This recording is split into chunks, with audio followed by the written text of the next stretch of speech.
అసలు ఒకటి అడుగుతున్నాను, పెద్ద ఈ రాష్ట్రంలోని ప్రభుత్వం ఎన్డీఏ ప్రభుత్వమేనా లేదా వైసీపీ ప్రభుత్వం ఉందనుకుంటున్నారా? సూటిగా అడుగుతున్నాను డిప్యూటీ సీఎం గారిని. మరి మీ ప్రభుత్వమే కదా, తప్పు చేసిన వాడు చర్య తీసుకోవచ్చు కదా.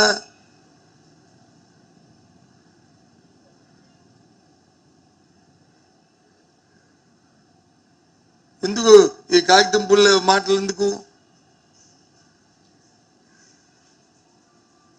నేను వస్తే మనిషి కాదు, మేము వస్తే మనిషి కాదు, మేము వస్తే మనిషి కాదు. దేనికి? తప్పు చేసిన ఎవరైనా ఒకటే, అది మీ పార్టీ అని ఒకటే, తెలుగుదేశం అని ఒకటే, బీజేపీ అని ఒకటే, వైసీపీ అని ఒకటే. అందులో ఎంపికలు రోజు పేపర్ తీసి తిరిగేస్తే ఎక్కడో దగ్గర ఒక మానభంగం, లేకపోతే ఒక హత్య, లేకపోతే ఒక కిడ్నాపు.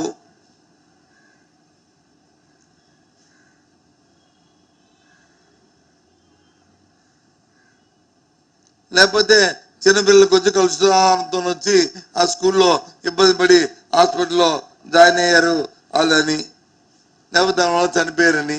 ఇవి పేపర్లో రోజు పత్రిక తిరిగేసామంటే ఏదో ఒక ఇష్యూ. పోనీ ఆర్థిక పరిస్థితి ఏమైనా శుభ్రంగా పోనీ సగంగా ఉన్నాయనుకుంటే 2,50,000 కోట్లు ఈ 18 నెలల కాలంలో అప్పు చేశారు. ఏం చేశారంటే దానికి సమాధానం లేదు. ఏమైపోయిందంటే దానికి సమాధానం లేదు.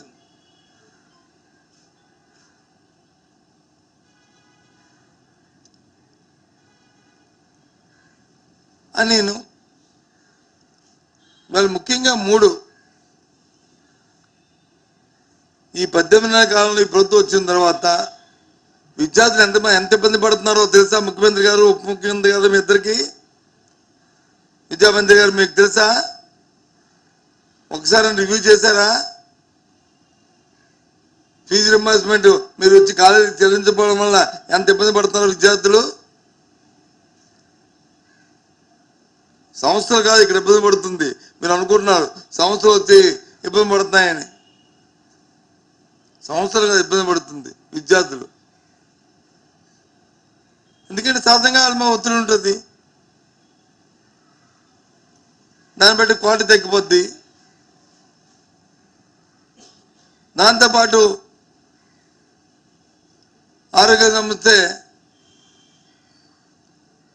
ఏదైతే ఆరోగ్యశ్రీ ఉందో ఆరోగ్యశ్రీ బకాయిల్ని మీరు సకాలంలో చెల్లించకపోవడం వల్ల ఎంత ఇబ్బంది పడుతున్నారో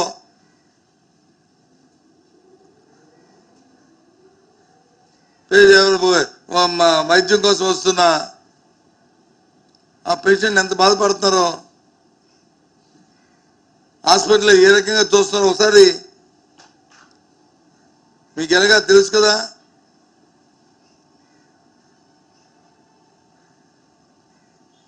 ఎంక్వైరీ చేయండి. లేదు మారువాసం వెళ్ళి ఒకసారి హాస్పిటల్కి, స్కూల్స్కి వెళ్ళి, గ్రామాల్లోకి వెళ్ళి ఉపాధి హామీ పనులు ఎలాగవుతున్నాయో ఒకసారి మారువాసం వెళ్ళి చూడండి. ముఖ్యమంత్రి గారు, ఉప ముఖ్యమంత్రి గారు, అలాగే విద్యామంత్రి గారు చూడండి ఏ రకంగా ఇబ్బంది పడుతున్నారు. నేనేది రాజకీయంగా చెప్తున్న మాట, ఇది చేస్తే మీకు కూడా మంచిదే, మీ ప్రభుత్వానికి కూడా.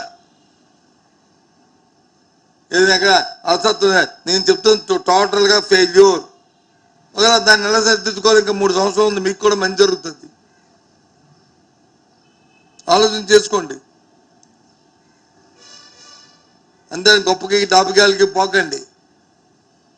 2,60,000 కోట్లు అప్పు తీసుకొచ్చి పిల్లల తాలూకు, విద్యార్థుల తాలూకా ఫీజు రింబర్స్మెంట్ చేయలేదా? ఆరోగ్యశ్రీకి వచ్చి బిల్లు చెల్లించలేదా? ఉపాధి హామీకి వచ్చి ఇవ్వలేదా? మళ్ళీ కాదు కదా, నిన్న వచ్చి సరుకులు ఇచ్చారు. గ్రామీణ ప్రాంతాల్లో ఎక్కడా కూడా ఏ పనులు కూడా 15th ఫైనాన్స్లో చేయడానికి వీలు లేదు. త్వరలోనే గైడ్లైన్స్ ఇస్తాం. ఎందుకు? వాళ్ళ పదవీ కాలాలు అయిపోతున్నాయంట. అందుకని దానికి వచ్చి ఒత్తాసుకొచ్చి ఓ పత్రికలు వచ్చి అమ్మమ్మ డబ్బులు ఖర్చు పెట్టేస్తాని, ఈయన డబ్బులు ఖర్చు పెడితే యంత్రాంగం ఏమైంది? అధికార యంత్రాంగం ఏమైంది? ఒక తప్పు చేసి ఒక తప్పు జరిగితే వాళ్ళ మీద చర్య తీసుకున్న హక్కు ప్రభుత్వానికి లేదా? దాని గురించి మొత్తం శాంక్షన్ చేసి ప్రభుత్వంలో ఉన్న పనులను ఆపేస్తారా? ఇదా గవర్నెన్స్?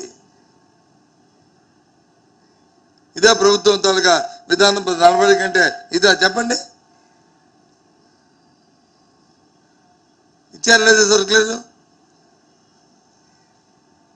ముఖ్యమంత్రి గారు, ఉప ముఖ్యమంత్రి గారు మీ నోటీస్కి వచ్చిందా ఇది? అసలు మీరు ఆ ఫైల్ చూసారా? ఆ సర్కులర్ ఇచ్చిన ఫైల్ని?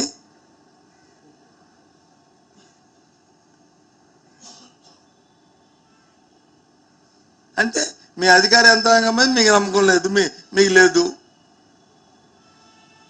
మీకు పట్టలేదు. ఎంతసేపు ఒకటే మీ విధానం. ఏ కార్యక్రమం చేస్తే దాంట్లో మాకేంటి లబ్ధి ఉంటుంది. అందుకే ఇలాంటివన్నీ వస్తున్నాయి.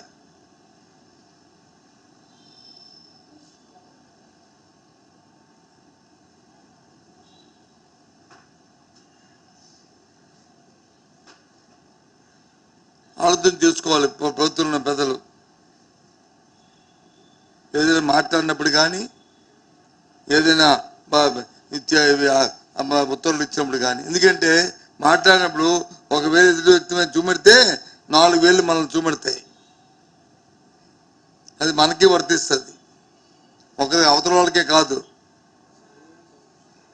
ఇలా వేలు చూపెట్టామంటే ఒకవేళ అవతల వాళ్ళకి అయితే 4 వేలు మనకి. సమయం పాటించి మాట్లాడడం అది అవసరం.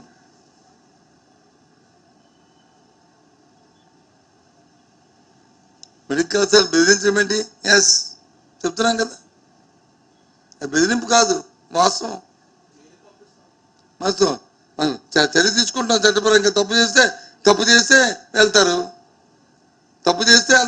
చట్టం చేతిలో తెచ్చుకోవడానికి ఎవరికి లేదు కదా. చట్టం దాని మీద తీసుకెళ్ళిపోద్ది. చట్టం ప్రయోజనం అదే కదా భారతదేశంలో. అంతే కదా. ఏం చేస్తారు మరి ఫ్రాడ్ చేస్తే? స్వలాభం కోసం, సొంతం కోసం, ప్రజా ఆరోగ్యాన్ని వచ్చి తాకట్టు పెట్టి సొంతం కోసం వచ్చి చేస్తే ఏమవుతారు? దేనికోసం? మనిషికో చట్టం ఉండదు కదా. చట్టం అనేది రాజ్యాంగంలో ఐపీసీ అందరికీ ఒకటే, ఒకటి కోలాగా ఉండదు.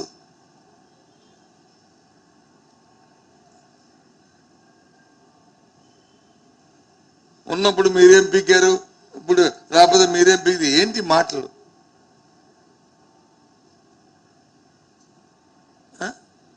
ఏవో డైలాగులు పనికొస్తాయి తప్ప ప్రజా జీవితంలో, రాజకీయాల్లో ఈ మాటలు పనికిరావు.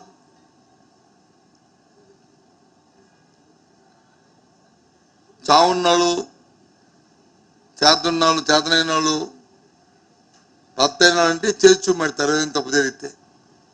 అంతేగాని ఎక్కువ మాటలు చెప్పరు. ఎక్కువ మాటలు చెప్పిన వాళ్ళకి ఆ పని అసలు తక్కువ మాటలే తప్ప.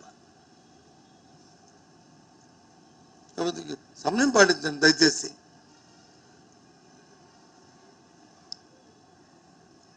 ప్రభుత్వం ప్రజలకు మనం బాధ్యత. అందరం కలిసి ప్రజా జీవితంలోనూ ప్రభుత్వాలు ప్రజలకి బాధ్యత వహించాలి. వ్యక్తులకో, లేకపోతే ఒక 2 ఛానల్స్కో, లేదా 2 పేపర్లకో, ఆ ప్రకటనలకో, వాటి కోసం కాదు.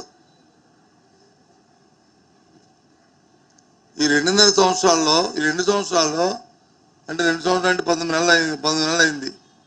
20 నెలల దగ్గర అయిపోతుంది. ముఖ్యమంత్రి గారు మీ ప్రభుత్వానికి ఏ రేటింగ్ ఉందో అలాగే దాంట్లో సంబంధ మంత్రులు, అది ఉప ముఖ్యమంత్రి కావని, ఎడ్యుకేషన్ మినిస్టర్ కావని, లేకపోతే హెల్త్ మినిస్టర్ గారు కావని, లేకపోతే ఫైనాన్స్ మినిస్టర్ గారు కావని, లేకపోతే ఇంకో మంత్రి గారు కావని, వాళ్ళందరూ కూడా మీ తాలూకా అభిప్రాయం, ప్రజలకు మీ మీద ఏ అభిప్రాయం ఉందో తెలుసుకోండి. తెలుసుకుని మాట్లాడితే ఓకే. మీరు ప్రజలకు ఇచ్చిన వాగ్దానాలు ఏంటో, ఎన్నో నెరవేర్చారో, డే టు డే యాక్టివిటీలో మీ శాఖల్లో జరుగుతున్న మీ కార్యక్రమాలు ఏంటో, ఎంతవరకు జరుగుతున్నాయో అట్టాసంగా చెప్తారు. గత ఇదే సీజన్లో చంద్రబాబు నాయుడు గారు ఒక మాట చెప్పారు, సంక్రాంతి కల్లా గోతులు కప్పియాలి. మళ్ళీ మొన్న చెప్పారు, మళ్ళీ మొన్న అయిపోయిన తర్వాత మళ్ళీ సంక్రాంతి కల్లా గోతులు కప్పియాలి. ఏ సంక్రాంతి అయితే ఒకటి మాత్రం మెచ్చుకోవచ్చు చంద్రబాబు నాయుడు, సంవత్సరం చెప్పరు. ఆ సంవత్సరం చెప్పుంటే అన్న సంక్రాంతి వస్తూనే ఉంటాయి, సంక్రాంతులు వస్తూనే ఉంటాయి. గోతులు కప్పాలని దానికి కావాల్సి నిధిస్తే గోతులు కప్పుతారు. నిధులు ఇవ్వకుండా మాటలు చెప్తే గోతులు ఎవరు కప్పుతాడు? నిధులు ఇవ్వాలి కదా, నిధులు ఇవ్వకుండా గోతులు కప్పి.